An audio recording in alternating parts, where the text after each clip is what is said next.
Kaya and Wanju! Hello and welcome everyone to our last Mission Space virtual excursion, Baffling Biology. My name is Ryan and this is my friend Laura.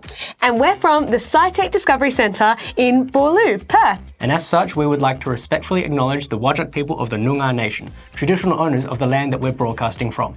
We'd also like to acknowledge the Aboriginal and Torres Strait Islander peoples from all across Australia and pay our respects to the elders past and present.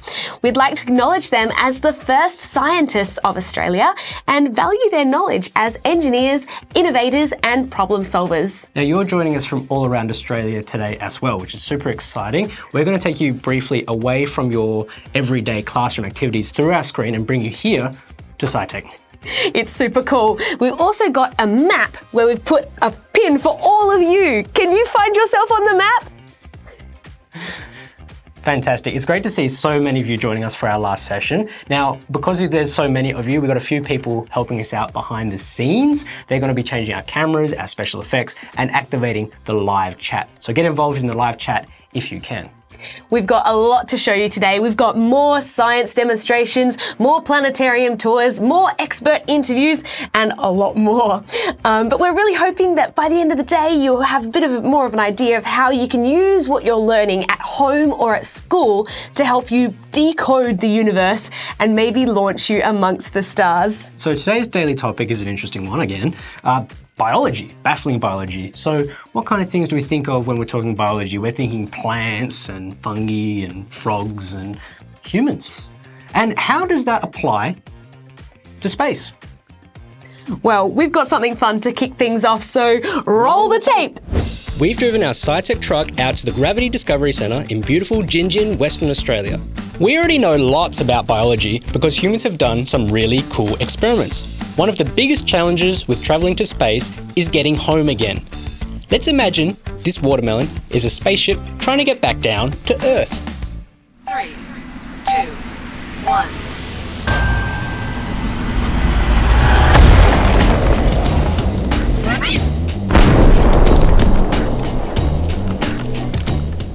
Whoa, that was an awesome splat. Yeah, so if you've joined us the last couple of days, a lot of our experiments dropping from the Gravity Discovery Centre's 45-metre tower has left quite an impact. We've dropped bowling balls, we've dropped fruit and vegetables, and we've dropped an anvil looking at meteorites, space chunks, and what things are made of in space. Yeah, that watermelon just now didn't really survive the landing. Not at all. I wonder if there's a way that we could get it to survive though. Well, that's a great question and a very important one because science is a process of asking questions, making predictions and doing experiments. So how do you think we could get our watermelon to land safely? Kind of like if we were trying to get an astronaut back from space, how do we get them to land safely? Have a think.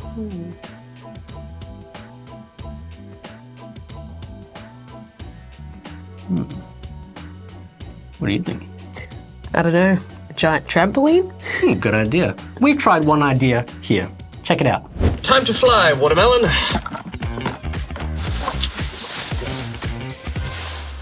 3, 2, 1. A makeshift parachute. Just one thing we thought of to keep this spaceship intact. Oops, didn't think of the wind. Whoa, that parachute really worked, although it kind of got a bit lost at the end there. Yeah, but that is how scientists learn, you know, trying things again and again. Now, we have got our fourth segment, our final segment with Catherine Bennell-Pegg, Australia's very own astronaut that we'd like to share with you. So if you haven't joined us the last few days, we have been showing footage from an interview that we did with Catherine Bennell-Pegg. It was super amazing. They got some great stories to share with you. You can find them all later on as well. But for now, check out our final video. So, what does it feel like to experience zero gravity? Well, zero G, as we call it, is the environment astronauts are in space, which means in the space station or in the space vehicle or capsule, you're floating around. And that's amazing because that lets us do lots of really amazing experiments. But it's such a different feeling to being on Earth where we're on 1G, 1/4 of Earth's gravity, basically. And we practice how to live and work in zero G in many different ways on astronaut training. One of them is by scuba diving in deep pools. And we go scuba diving, sometimes in scuba gear, sometimes in spacesuits. And instead of descending over a coral reef, we descend over full-scale mock-ups of the International Space Station. And the International Space Station is the size of a football field when you include all the solar arrays and things like that. So it's amazing. But to actually be in zero G is an important part. And the best way we can do that on Earth with people is to go inside what's called a zero G plane or vomit comet, because it can make some people a bit motion sick. Vomit comet. The vomit comet. I was lucky I didn't experience the vomit part, but it's a plane where the seats are taken out and padding's added on the inside, and it flies like a roller coaster. And just like a roller coaster, when you're kind of in free fall, your stomach goes into your throat and it feels a bit like you're floating or falling. And for 22 seconds at a time, we float in zero G. And between that, we feel 2G, we feel really, really heavy. And it's an amazing feeling. So what happens is they give you a warning over the loudspeaker, and then all of a sudden the floor drops away beneath you. And you're floating and you get this urge to swim, to kick, to try and touch something, and you have to make sure you don't, because you might kick someone in the face or kick some equipment. You also get this excitement to jump, but you can't jump because if you jump, you'll bump your head. And in zero G, you can move yourself around with the push of a pinky finger. So you have to be controlled and slow. And we did a lot of practice for things like, how do you use a drill? Because if you don't hold on yourself, you might spin too. And if you stub your toe, your feet will spin around and hit the roof, because the forces of action and reaction are really apparent. We learned how to do CPR, like first aid, when you push on someone's chest to get their heart started again. And to do that in zero G, you actually do a handstand on the person, put your feet on the roof and squat. So instead of doing this... Yeah, you're doing like this. So yeah, it's all these different techniques we're learning. And it's amazing to think that when you live in space for many months, this becomes normal. And the body is the ultimate adapter and finds a way for you to adapt.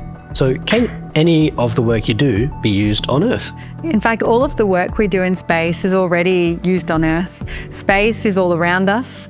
Earth is a spaceship traveling through the universe, and space is a high point in the sky, right? It's a place from which we can see so many things happening around our planet. We can see bushfires and floods. We can see pollution. We can see animals. What we can see from up there, we can connect. Like a super high mobile phone tower, we can connect 2 points that we can see from space that can't see each other and send information between them so people can communicate or have internet in places that are really remote. What we can connect, we can send information to, so we can inform. So things like GPS, so how you get around using your mobile phone, how you might tap your phone or your bank card to make a payment, that all uses space technology. So you can see, you can connect, and you can inform from space using space technology. So space has been used to help address every single one of the United Nations Sustainable Development Goals. 99% of the data by volume that we use to manage our climate and understand our weather comes from satellites in space. There are 55 variables we have to monitor to understand and track climate change. More than half of those can only be monitored in a continuous and precise manner from space. We need space to have a sustainable Earth and a resilient Earth. You work with lots of different people. Have you ever come across a space biologist? Absolutely. Just last week, I was out with a group of researchers in ARC Plants for Space. So it's a big group of Australian organisations that are doing world-leading research into how we can grow plants in space for food, for medicine, for materials to use in space, but also to understand more about plants so we can apply that to farming on Earth. For example, in space, we can see growth and movement in plants that we can't see on Earth because gravity kind of slows it down and dampens that motion. Plants often do a happy dance over the day, and how they dance can show early signs of stress if they're not thriving. And so by learning what markers to look for, we can better see that on Earth. And that's just one of many examples plants in space can be used for. Yeah, it's biology, biotech, medical science, sports and health science. These are all things that astronauts help to develop. And in Australia, we have a lot of biologists working on this. We also have a lot of life science researchers, health and medical researchers, making devices and wearables and systems that have this beautiful synergy and translation in outcomes for space and Earth. Oh, Catherine's so amazing. I'm really going to miss her. Yeah, she's great to talk to. I particularly liked in this part of our interview talking about the vomit comet and how crazy that would have been as part of astronaut training. We also really enjoyed talking about how astronauts are themselves experiments of sorts when they're in space. What's it like a human going to space or doing the astronaut training and such? But also she reinforced the idea that there are a lot of people, not just astronauts, doing space research and using space technology, such as space biologists. Oh, yeah. Well, biologists here on Earth study living things, but what do space biologists do? Well, that's a great question. What do you think a space biologist does or should do? Maybe we'll put that question in the chat. If you stay tuned to the very end of our session today, we've got our final transmission from Dottie Metcalf-Lindenberger, retired NASA astronaut. She's got some amazing stories to share with you as well. So wait until the very end to enjoy that. We know what this means. Yep. Zog's back. I'm back, everyone. I'm here to disrupt this transmission one more time. Oh, hey again, Zog. You don't need to be scary anymore. We know who you are. Oh, okay. Well, I've been writing down some questions. Do you mind answering them? Sure. All right. I've been studying humans, and so I've got a few human-based questions. What is the largest internal organ of the human body? Ooh, I think it's either the brain or the liver. If you think it's the brain, point to your brain. If you think it's the liver, point to your liver. Okay, I can see the answer. It's your liver. That's your largest internal organ. Oh, you are right. The brain is pretty big. Mine's probably bigger than all of yours, but we'll find out. What chemicals do humans want to inhale, and then what chemical do they exhale when they breathe, all right? Is it oxygen, inhale, carbon dioxide, exhale? Or is it oxygen, inhale, and then methane, exhale? Oh, that is a good question, Zog. If you think we inhale oxygen and exhale carbon dioxide, make some big muscles like this. If you think we inhale oxygen and exhale methane, make some low muscles like this. Okay, great muscles, everyone. The answer, Zog, is we inhale oxygen and exhale carbon dioxide. Yes, you are right. But I think that was an easy one, personally. My last one, not so easy.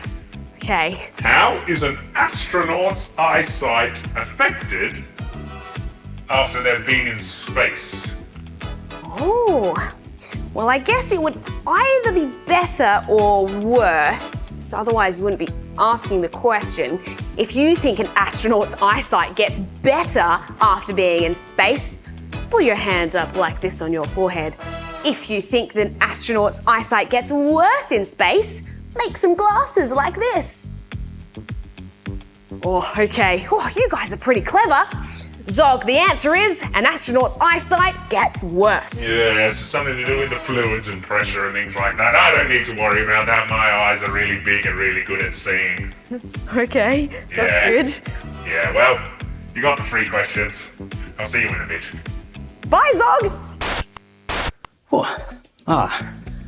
Oh, wow, that was a bit of fun. Yeah, I'm starting to really enjoy these quizzes that Zog's been giving us. Zog seems to know a lot about humans in space, which I thought was really interesting, and how humans eyesight changes in space, their hearing. What about taste? Oh yeah, if their eyesight gets worse, does their taste get worse too? But that means, what about tasting things like ice cream and chicken nuggets? Oh, that's a great question. Real problem, if you ask me. Luckily, we've got our friend Evan in the lab once again with another experiment that they'll be able to share with you. Hello, friends and fans. My name is Evan. Welcome to the Science Theatre. Being in space is hard, or so I've heard. Turns out the human body really isn't meant for space. We evolved here on Earth, and without the protection of Earth's atmosphere, the sun in space is so bright it can blind you. Without the full force of Earth's gravity on our bones and muscles, they will weaken and atrophy. Even such everyday things as going to the bathroom or eating become incredibly complicated in space. Even food tastes different in space. In fact, you may have experienced the same thing. If you've ever been in a plane and had food and thought it tastes really bad, that's not just you thinking that. It really tastes different with different pressure and humidity and the way our nose experiences those smells. So what I decided to do was have a little experiment to see if we could make food taste better. And I've got this wonderful thing here called a miracle berry. Now, a miracle berry is a plant that's native to the tropical parts of Africa, and the fruits contain a very special chemical called miraculin. And miraculin binds to the sweet senses in your mouth. And when you have something sour or bitter, not taste very good at all, it activates the sweet parts of your mouth and make you think you're having a delicious, sugary treat. So what I'm going to do is I'm going to get a few of my friends to come join me here, and I'm going to give them a miracle berry tablet, and then give them something incredibly sour to see if it actually works. Now, to keep it interesting, I'm going to give two of them a miracle berry, and one of them's going to get something different that does absolutely nothing. And I want you to try and guess who gets the one that does nothing. If you think you know, please put your answers in the chat. For now, I'd like to welcome on stage my friends Zoe, Josh, and Eve. Come on out, everybody.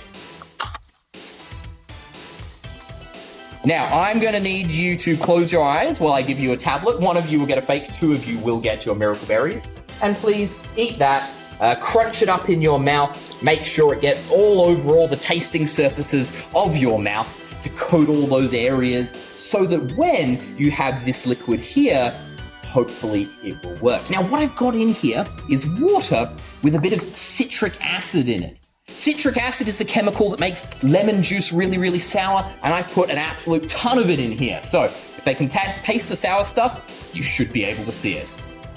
Are you prepared? Fantastic. I'm going to give you this one, and that one's for you, and this one is for you. And on the count of three, I want you to take a nice big swig of that, and we're going to see what happens. Are we ready? 1, 2, 3, go!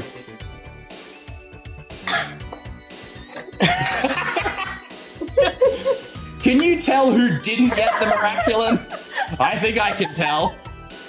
Thank you very much to Zoe, Josh, and Eve. You did a great job. You can put those back down there and you can get off stage. Lovely stuff. Now, I'm not sure if that actually is going to make food taste better in space, but I certainly had a lot of fun with it. I may have overdone it on the citric acid there, but oh well, you live and learn. That's all from me. Back to you in the studio.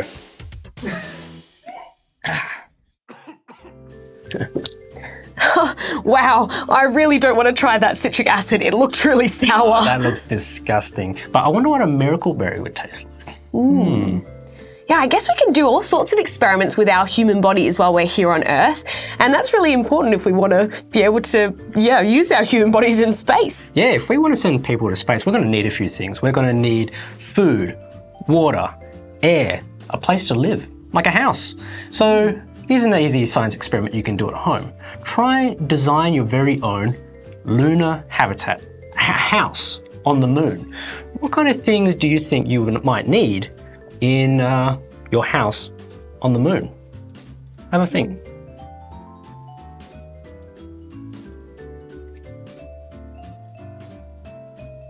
What do you think? I don't know, maybe a netball court? I'd add a swimming pool. Maybe we will put that in the chat and you can add some more of your ideas in there. Yeah, there's all sorts of different experiments we can do, but talking about having food in space, a lot of our food comes from living things. So how would we get them to grow in space? Well, we have got some more space experts lined up that we're going to talk to. First up, we've got Fraser Thorpe from Plants for Space, who's going to talk about some of the projects that they're doing trying to grow plants in space. I'll see you soon. See ya. Oh, hi, Fraser. Oh, hi, Ryan. How are you going? Yeah, good, thank you. Thanks for joining us. Oh, my pleasure. Let's begin. So, as far as I know, plants can't grow in space, so are you building some technology that allows us to do that? Oh, space is a nightmare to grow plants in. There's no air, there's no water, and there's nothing to grow it in, right? So we're thinking about how we can grow plants, basically in a box, essentially, thinking about how we can grow in water, and then what lights we need to give it, what water we need to give it, and then even how we're moving the air around the plant so it gets all gases that it needs. Why do we need to grow plants in space? Well, for the same reasons we need them on Earth. They give us food, firstly, which is super important. Imagine those astronauts going into space without anything delicious to eat. It'd be terrible. But on top of that, they also give us the air that we need to breathe, and they might be even be able to give us medicines to help the astronauts keep alive. And the final thing is they're amazing, right? Imagine being away from plants for a long time. Everyone would be super miserable. So they're going to be there to keep people happy. What are some of the greatest challenges of growing a plant in microgravity? I can imagine things just floating away. Yeah, so I'd say the biggest problem that they're faced with is watering plants. It's something we would take for granted here on Earth, but water doesn't behave the same in microgravity as you're floating around, as you mentioned. The water it's difficult to pour, firstly, and then once it's in the plant, obviously the roots try and suck up the water and they have difficulty. But then we can't actually look at the plants to see if they're unhealthy or not because there's no gravity to make the leaves kind of wilt. So we don't even know if they've got too much water or not enough water. So it's a really tough thing to do. So we're thinking about how we might be able to get around that, things, clever pumping systems and some hydroponics. So it's using water instead of soil. The other major problem is around gas. So plants need to take in carbon dioxide and give out oxygen. And this actually generates a little bit of heat as well. But there's no movement of air in microgravity, so you can actually get these kind of heat bubbles around the plant, which can cause lots of stress, which means that they don't grow very well. The third major issue is this idea that gravity is actually needed to help roots grow downwards. So we don't think about it here on Earth, right? You throw a seed in the ground, and which way do the roots go? Yeah, they go down, right? But if there's no gravity on Earth, like where does the root go? Is this going to be an issue? The early experiments that NASA have done show that the roots are going everywhere. They're growing completely wild and out of control. So understanding how the roots might be able to grow or control how those roots grow means that we might be able to help these plants grow even better.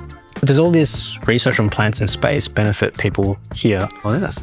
Well, Plants for Space, it's a great title for a research project, and it is what we're doing, but that's only half the story. What we're really interested in is optimizing all of these growth conditions. And what I mean by that is, if we can grow it on the moon using minimal resources and producing nutrient-rich plants that are really beneficial, if we can do that on the moon, then we can do that here on Earth sustainably, barely using any water, using minimal nutrients, and getting some really nutritious and increasing the yield of these plants as well. It's actually about how we can use that knowledge from space right here on Earth to help people right now.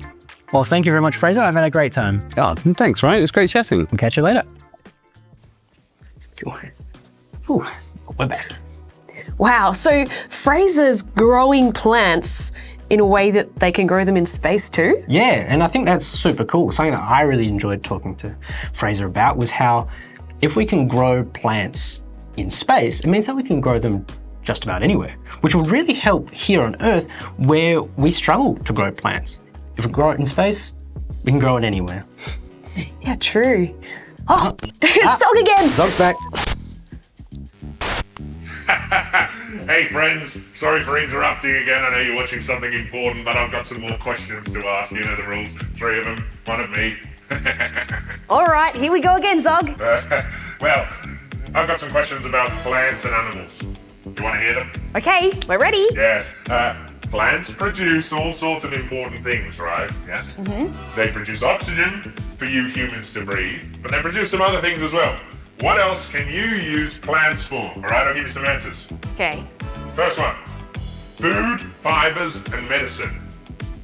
And the second one, a reliable member for your biology group assignment? Okay, if you think plants are useful for food, fibers, and medicine, pretend you're eating something really delicious. If you think plants are useful as a reliable member of your biology group assignment, pretend you're writing an assignment. Okay, I can see your answers. Zog, plants are useful for food, fibers, and medicine, not as a reliable member of your group assignment. You're right, I don't know how you humans work, but I guess the plants aren't like that. I've got another question. Hopefully this one's a little bit more difficult. What is the name of the molecule responsible for generating energy from sunlight in a plant? I've got two answers. Yep. I'll make it easier. The first one is solar panel. The second one is chlorophyll. Oh, okay. If you think the molecule is called solar panel, then make your hands really high in the sky like this, like a sun. If you think the answer is chlorophyll, go really down low, touch your toes. Oh, okay. Great answers, everyone. The answer there, Zog, is chlorophyll. Yes, you are right. Solar panel's not actually real. Well, I've got one more question, right? And then I'll have to go, I guess.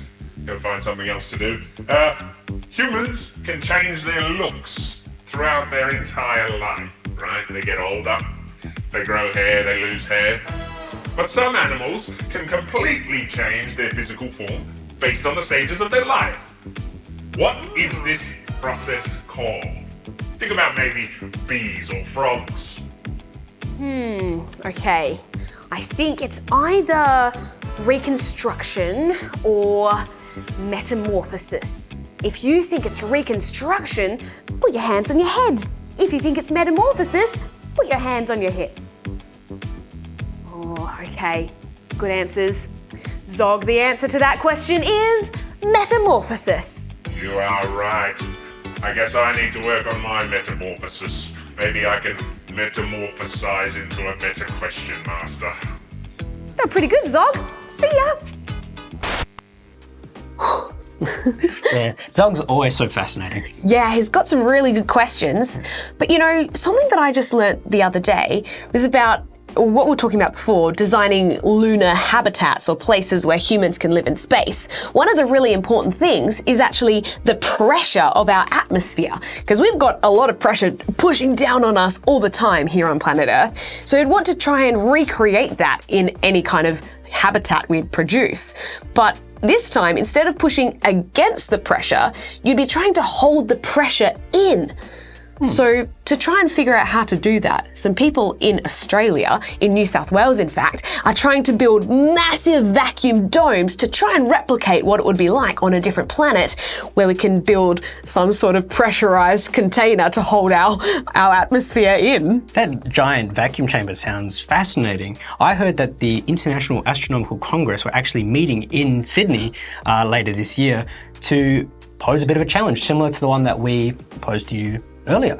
They're trying to make a lunar village for 150 people on the south pole of the moon. I wonder if they can do it.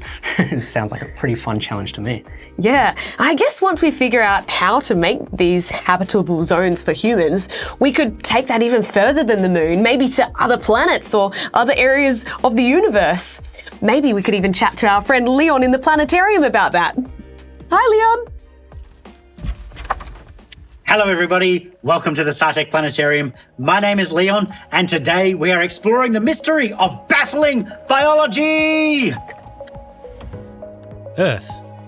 It's the only place in the universe that we know of where life exists. Despite all of our searching, we haven't yet found life anywhere else. Where are all the aliens? Before we can look for aliens, it's useful to understand what makes Earth so perfect. Earth has lots of water, an essential ingredient for life as we know it. Earth also has a nice atmosphere, plenty of air for us to breathe. Earth is also just the right distance from the sun. The sun is really hot. If we were too close to the sun, like Mercury and Venus, it would be too hot and all the water on Earth would boil away. We wouldn't have anything to drink. If Earth were further away from the sun, like Mars, it would be too cold and all the water would freeze. Earth is in what we call the Goldilocks zone. This is the distance you have to be from a star so that it is not too hot, it's not too cold, but just right. So can we find any other planets around other stars that look like Earth?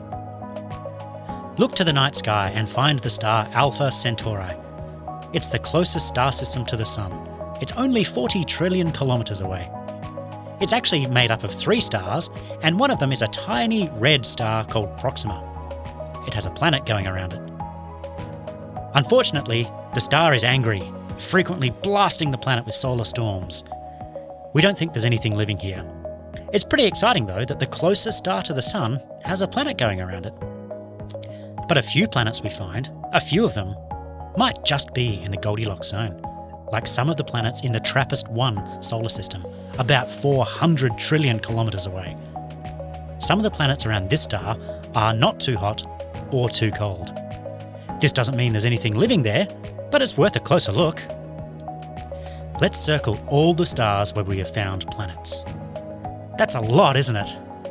But how many stars are there? This is the Milky Way galaxy. So many stars. And we think most, if not all stars, have planets. And there are hundreds of billions of stars in the Milky Way galaxy. So there are at least that many planets as well. Looking beyond the Milky Way, we find a universe filled with galaxies, just like the Milky Way. Each one is filled with billions of stars and trillions of planets. There are so many stars and so many planets out there. The idea that Earth is the only planet where life exists seems very unlikely. We haven't found any aliens yet, but we've got so much more looking to do. Oh, thanks, Leon. Oh, the planetarium is just amazing. Yeah, there's always so much to learn, and you can do some more learning yourselves. I personally really like stargazing, and I've got a little thing here that can actually help. We've got a planisphere, and if you adjust that to the right time, at the right day, in the right direction, you can actually see exactly the constellations that are above your head in the night sky, unless it's cloudy. Yeah, there's so much more that we can learn. And I think we've got another space expert ready to talk to us. We've got Anna from Plants for Space. Yes, I'll see you soon. Hi, Anna. Hello. Thanks for joining me. Yeah, no worries at all. Welcome to the lab. Thank you. So, Anna, what do you do? I grow plants, but I don't just grow plants. I make them bigger. I make them more productive. I make them prettier. I make them more useful to us as human beings. How did it get from happy plants for all of us to space plants? I not only work on things on Earth, but also work for things that will do us benefit in space. And they need food in space, so that's where my work comes in. Fantastic. So what's an exciting project that you're working on now? The first thing I'm trying to do with the plant I'm working on is to make something glow in them, because that way we can know what we can produce in them. So for example, you're going to see how if I shine UV light, which is more blue and purple, onto my plant, which looks green under, just normal daylight, it will fluoresce or shine in red. And that is because basically they would absorb all the light to make photosynthesis, which is the way they make food. So that is the way we check, okay, that's chlorophyll in there. The red light signifies as chlorophyll, and then they can use that to collect light energy and to make their own food in the form of starch, in the same thing you find in potatoes. If you were in space, what food would you like to sort of do, and which food would you like to grow? Interesting question. The good thing, there's a lot of it that I like, a lot of them are plant-based, but the first thing that comes to mind would be rice. Honestly, big fan of fried rice, and if I don't have fried rice, it's not a good day for me. So if I'm going to space, I want to have really nice fried rice up there. If we're growing all of these exciting plants in space, do we need gardeners or chefs? That is a great question. As of now, we have to package everything as ready-made food for people in space to eat, because it's so far really hard to make cooking facilities and growing facilities up there. But we're working towards that goal. So hopefully we will have a greenhouse that we can grow plants in, and it will eventually develop a kitchen where we can make food that tastes better than what they're having up there. Because what they have, as you can imagine, will be prepared, pre-packaged food, like biscuits or like cereal, like what you have for breakfast. But sometimes we want some real food, like freshly stir-fried vegetables. So we're working towards that for the astronauts. When you were a kid, did you think you'd ever be working on a space program? Interestingly, not really at the time. I started off completely different from helping to become a scientist. I started off only to become a lawyer, and then a writer, and then I played basketball. And then it was not until when I was probably 16 that because of the injury in the court, I realized maybe I want to try something different. And then I bumped into science. There was this really good documentary from BBC talking about different botanists. I was like, I'm not intrigued by what they were doing. And then I started exploring that path. And then that led to me doing my university studies and all the things down the path with plants. So, try everything when you are younger and explore all the paths, because you never know what you like until you try. Can anyone be a space scientist? Yeah, absolutely. Anyone can study to be one. Especially I will highlight like girls like myself, because it was slightly different when I was growing up, but usually they wouldn't specifically encourage like girls to become scientists. I was into literature because they were like, oh, you might be better suited as a writer as a girl, which could be true, but you can also be a great scientist. So wherever you're from, whichever gender you identify with, you can be whatever you like and just follow your passion, I think. Well, thank you very much, Anna. Thank you. We'll see you next time. Yeah, of course. See ya. Bye. Oh, Anna was just so amazing. Yeah, they were really cool, and I really liked seeing their lab. There were so many different chemicals and tools and technologies in there that really helped them to do some amazing biological work. Yeah, and I reckon all of those watching might already have a bit of an understanding of some of the baffling biology here on Earth, and some of what you might know might also be useful for space. Yeah, it's very true. So you might already know what plants need to live. You might know how the root systems work, what frogs are and fungi and all that kind of stuff. And then just doing a little bit more research about what it's like in space. Yeah. Sun's back again. Well, hello everyone. Zog's back. This will be my last broadcast, I'm sorry. Oh, hey Zog. Good to Hey. see you again. This is probably the last time. Yeah, well, I've got some more questions. I don't know if you'll be able to answer them or not. It seems you've got everything else so far. We'll give it our best shot. Alright, well, one of the biggest risks for astronauts in space is the exposure to increased levels of radiation. What protects you humans from radiation on Earth? Is it the Earth's atmosphere and magnetic field? Or sunscreen and the shade? Oh, that's a tricky one, Zog. If you think it's Earth's atmosphere, make a big atmosphere around your head like this. If you think it's sunscreen in the shade, pretend you're putting on some sunscreen. Oh, good answers, everyone. That would be Earth's atmosphere and magnetic field. Yes, you are correct. Sunscreen in the shade just protects you from the UV that gets through that. Well, what about light pollution? Light pollution from cities not only interferes with your view of the stars and the constellations, it also affects wild animals down there on your Earth. What effect does bright light have on turtles? Oh, okay, everyone. I think it's either they get short-sighted and they can have difficulty seeing, or they get confused and they don't know which way to go. If you think it's they get short-sighted, make some glasses in front of your face. If you think it's they get confused, look around like you're confused. Okay, good answers, everyone. The answer is they get confused. You are right. I've seen the baby turtles go away from the water when they're meant to go towards the water. It's actually quite sad, really. Yeah. Well, on to the last question. You know the rules. 3 questions. This is the third. In places like space stations, you might not find any sunlight. What could you use to grow plants instead? I'll give you a couple of hints, or 2 answers. We could genetically modify blue plants that don't need sunlight. Or you could use special LEDs that could produce broad light.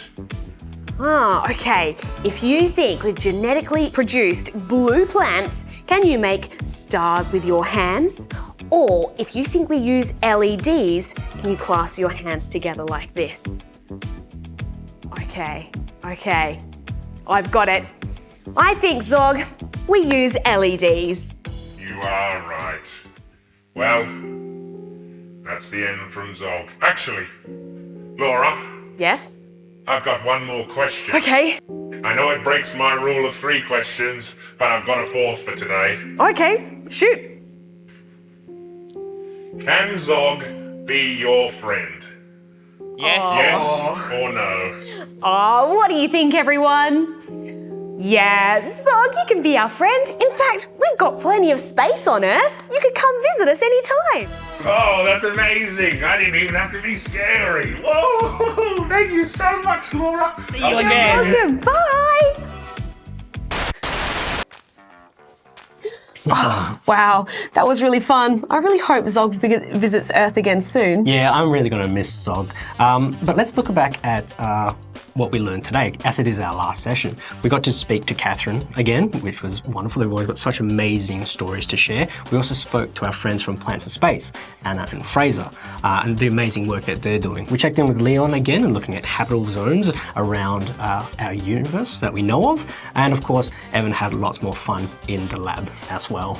And we made friends with Zog. Yeah, it's not every day you make friends with an alien, but the true takeaway I'm going to take away from this is that science and space is for everyone. Curious minds of all kinds can play a role in space, and that doesn't have to be an astronaut.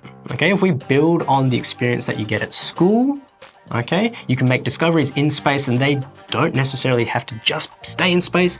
They can benefit life here on Earth as well. Thank you all so much for joining us today and the rest of the week if you have.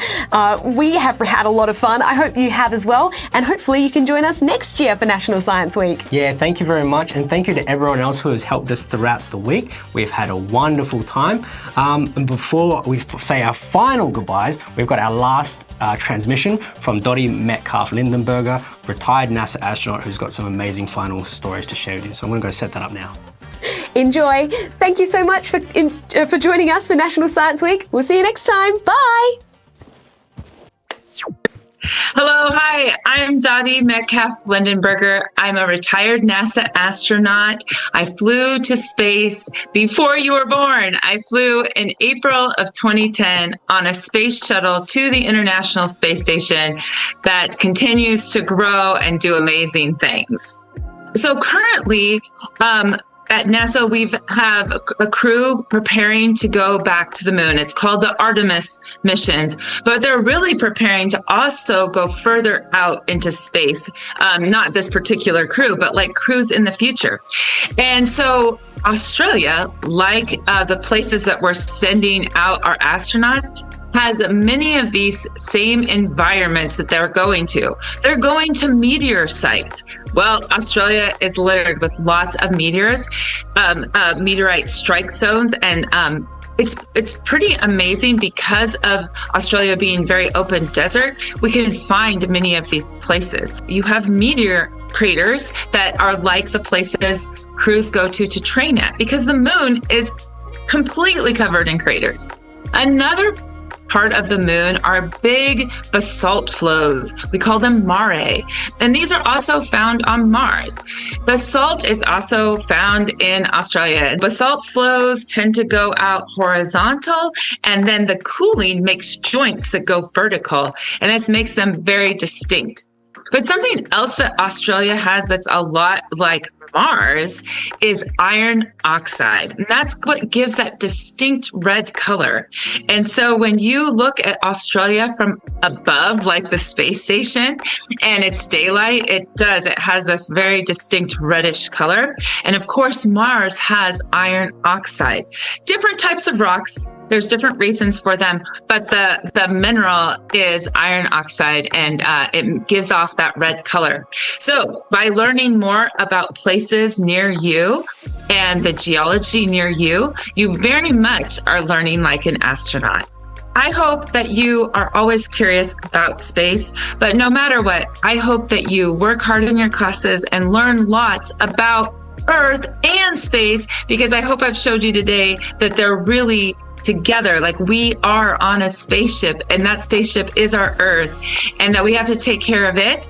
And by understanding Earth, we can understand more about space, and then space can also help us understand about Earth.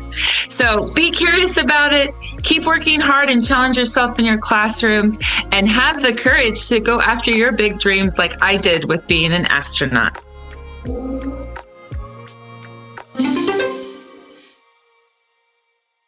See you later on Earth.